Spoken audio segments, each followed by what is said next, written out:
Here with me now, retired Navy SEAL and Wisconsin Republican congressional candidate Derrick Van Orden is back. So, Derrick, you were in Bosnia. You witnessed war crimes as a Navy SEAL firsthand. How do these images compare to what you experienced?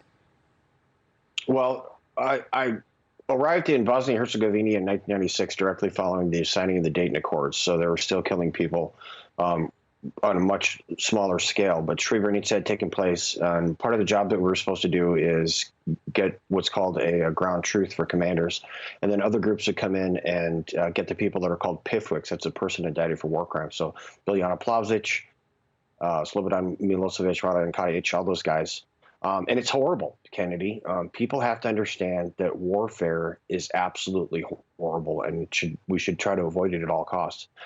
What's taking place right now in the Ukraine is anticipated, because you have Vladimir Putin, who is losing terribly to the Ukrainians, and so they're acting in desperation. Let's make sure that we understand, though, the basic predicate of this is that Vladimir Putin saw strategic weakness when President Biden abandoned American citizens to their fate to terrorists. That emboldened him. The only person responsible for these war crimes that are taking place is Vladimir Putin. But we have to understand the weakness at a strategic level. The United States government, through the Biden administration, is not helping. So the U.S. was supremely unhelpful in the Afghan war, which went on for decades. General Milley says that he's seeing the same thing there. Why isn't the United States government talking about brokering peace here? Well, let's make sure we understand those Americans that were abandoned to the Taliban. General Milley signed off on that plan. He has no business wearing an American military uniform right now. He should resign or be fired immediately. I agree completely. Thank you. The Biden administration should be, through the Secretary of State, trying to negotiate a peaceful resolution to this. What I think is going to happen, the very best case scenario, is that Vladimir Putin pulls all of his troops out of the Ukraine, and then you have to do a Minsk III, essentially, protocol, where the Donetsk and Luhansk provinces become semi-autonomous or autonomous regions that are going to become client states of Russia. That's the only way that this guy can save some face right now and stop these horrible crimes that are taking place across the entire country of the Ukraine.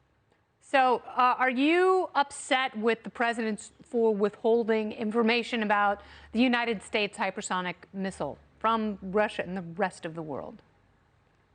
Okay, that is the classic example of the incompetency of the Biden administration. The only way to negotiate with someone like Vladimir Putin is with a steel fist that's wrapped inside of a velvet glove. If they don't listen, then you take the glove off.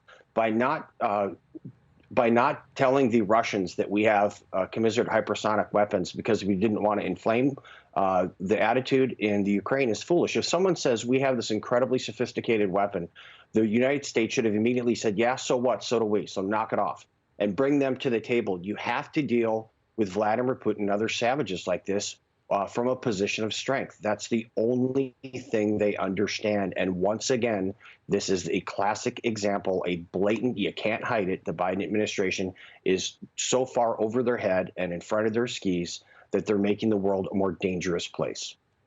All right. Well, I don't know what they do at this point. The president doesn't really have confidence of the country or the international community, regardless of the talking points that a lot of Democrats are putting forth. And if they were serious about peace, they'd be talking about peace, and they're not. And General Milley, to your point, is a horrible embarrassment of a spokesperson. And I don't trust a word that comes out of his mouth, especially in terms of protracted conflicts.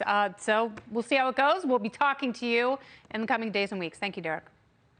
Yes, ma'am. Take care.